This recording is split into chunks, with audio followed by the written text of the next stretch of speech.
ദിവസം വൈകുന്നേരം ആകുമ്പോൾ ഇന്ന് കാര്യമായിട്ടൊന്നും ചെയ്തില്ലല്ലോ എന്നുള്ള തോട്ട് വരും. അപ്പോൾ ആ ഒരു ചിന്ത ഒഴിവാക്കാൻ വേണ്ടിയിട്ട് എന്തേലും കുറച്ച് കാര്യങ്ങൾ ചെയ്ത് ആ ദിവസം പ്രൊഡക്റ്റീവ് ആക്കാൻ നോക്കും. ഇന്നും അങ്ങനെ ഒരു ദിവസമാണ് കേട്ടോ. അപ്പോൾ വൈകുന്നേരം ഒരു 6 മണിക്കാണ് ഈ വീഡിയോ ഷൂട്ട് ചെയ്യാൻ തുടങ്ങിയത്. ചാനലിൽ ചെയ്തുകൊണ്ടിരിക്കുന്ന 15 ഡേ പെയിൻറ്റിങ് ചലഞ്ചിൻ്റെ ഭാഗമായിട്ട് ഇന്ന് പെയിൻറ്റ് ചെയ്യുന്നത് ഒരു ഡ്രാഗൺ ഫ്രൂട്ടാണ്. ഈ ഒരു ഫോണിലാണ് കേട്ടോ ഒന്ന് ഷൂട്ട് ചെയ്യുന്നത്. ഒരു സെല്ലോ ടേപ്പാണ് സ്റ്റാൻഡാക്കി വെച്ചിട്ടുള്ളത്.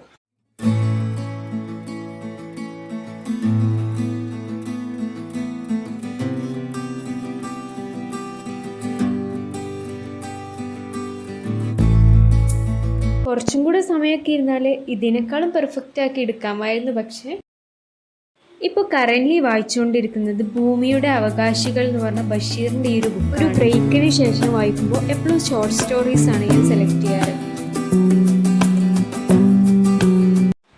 ഈ ഒരു പേജ് കണ്ടാൽ മനസ്സിലാവും ഒരു 3-4 ദിവസമായി എഴുതിയിട്ട്. ഇന്ന് നടന്ന മെയിൻ കാര്യങ്ങളൊക്കെ എഴുതി വെച്ചു.